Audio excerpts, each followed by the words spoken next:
Hello po sa inyong lahat mga ka-crypto. Ako po si Pinoy Crypto Trader at sa video na ito ay atin pong pag-uusapan ang tungkol sa balitang ito kung saan ang sabi rito ay XRP community warned of alleged market manipulation underway.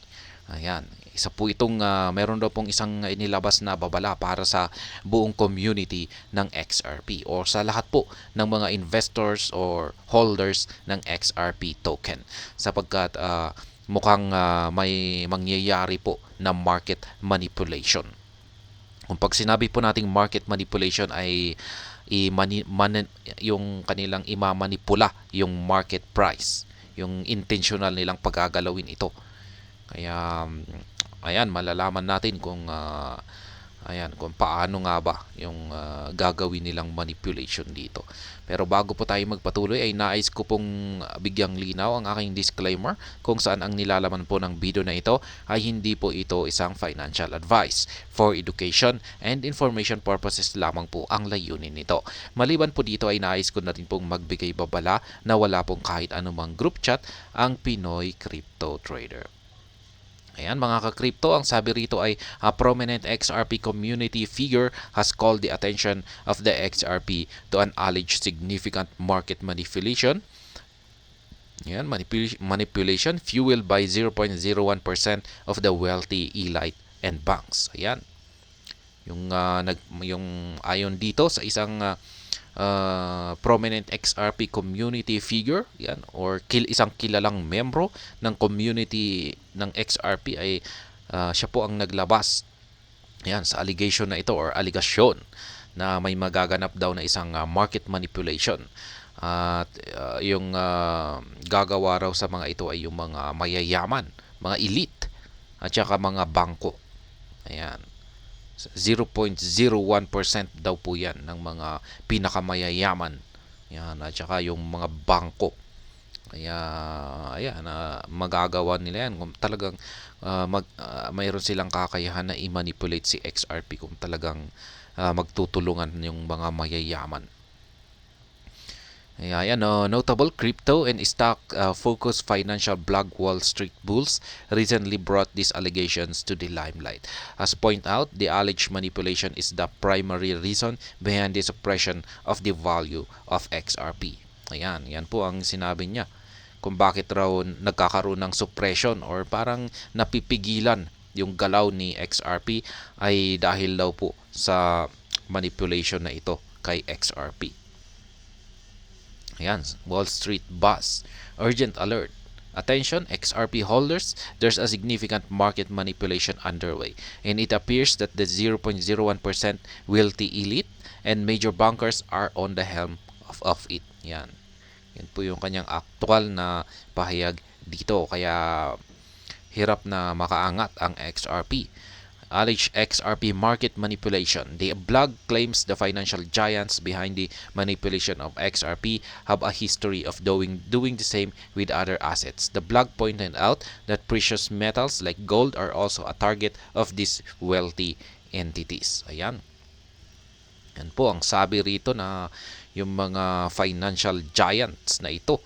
Ayan, yung mga talagang malalaking mga pinansyal na industriya. Yan, industriya ng mga financial ay sila yung nasa likuran ng manipulation ni XRP. Sabi pa rito ay hindi lamang daw po si XRP yung kanilang talagang target. Talagang madalas nila itong ginagawa sa ibang mga assets. Kaya hindi lamang ito siguro ngayon lang nila napili na i-target ang XRP token kasi siya yung sikat ngayon, yung trending na pinag-uusapan. Kaya ayan, at yung mga ito, yung mga malalaking financial giants na ito ay minamanipulate na rin nila yung mga precious metals tulad ng gold. Ayan, mga stocks. Ayan. Kaya yan, Wall Street Bull accompanied the alert with XRP's historical price chart. The chart shows XRP soared above the 0.8 level but has slipped to the current point of at 0.4825. Ayan, umangat daw po si XRP ng 0.8 pero bumalik ito. Ayan, sa 0.4825. At yan nga, yung kanyang pagdududa ay minamanipulate ito, kaya hindi ito sa tuwing pag-angat nito ay babalik rin siya sa kanyang pinanggalingang presyo. The blog alleges that the market manipulation became evident seeing how XRP's regulatory clarity has not translated to higher values. Ayan po yung sanabi niya. Kaya ito yung parang nagpapaliwanag kung bakit maski nagkaroon ng regulatory clarity si XRP ay hindi tumaas yung kanyang market price. Kasi may nagma-market manipulation dito. Wall Street bulls claim that despite the apparent victory of XRP bug in court against the SEC, it faces negative pressure. Ayan. Dumaranas siya. Dapat sana ay umaangat na siya kasi panalo siya. Ayan, nagkaroon siya ng regulatory clarity. Wall Street bulls further allege the involvement of mainstream media outlets.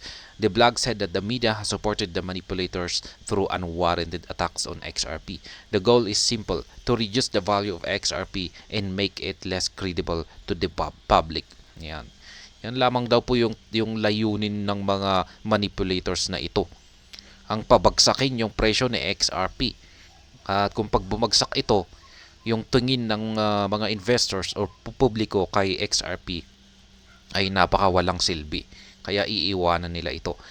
Dito na tuluyang babagsak ang XRP.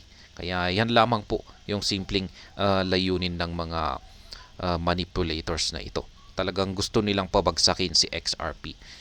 With the whistle blown on the alleged manipulation, Wall Street bulls tasked XRP holders to avoid falling prey to the manipulators. While some community members have voiced intentions to buy more tokens and others have dismissed these statements as mere allegations. Ayan. Kaya yung whistleblower daw na ito ay sinasabi niya na wag daw tayong magpapabiktima sa mga manipulators na ito. Ayan, kasi ang mangyayari dito, kung pag nabiktima tayo ng manipulators, yung mga ibang mga investors at saka holders ay magpapanik at saka syempre ibebenta na nila yung lahat ng kanilang XRP tokens kasi matatakot sila. Ayan, yung ibang mga community members ay yung kanilang mga pananaw naman dito ay bili lang ng XRP tokens, at yung iba naman ay sinasabi nilang isa lamang itong allegations at walang katotohanan. Kung totoo man ito o hindi ay hindi natin alam. Kung totoo ang may manipulators dito ay hindi po maganda talaga. Kasi talagang pwede po nila talagang pabagsakin ito sa napakababang presyo at talagang maraming matatakot rito. Kasi may kakayahan po yung mga manipulators na pabagsakin sa napakababang presyo. Talagang maraming matatakot dito at mapapabenta sila ng kanilang mga holdings. Kaya pero kung alam natin na ito ay isang manipulation, ay talagang ang best way na gagawin natin ay ang magpatuloy sa pag-accumulate. At ayan, hanggang dito na lamang po tayo sa video na ito. Sana po ay inyong nagustuhan ang aking paliwanag dito. Kung inyo po itong nagustuhan ay pakiclick lamang po ang like button nito. Para naman po sa mga bago lamang dito, kayo po ay aking inaanyayahan para mag-subscribe. Pakiclick na rin po ang bell icon nito dahil ito po ang siyang magsisilbing notification nito sa mga bago kong videos na akin pong ina-upload sa aking YouTube channel na ito. Marami pong salamat sa panonood. Ingat po tayo lagi at God bless po sa ating lahat.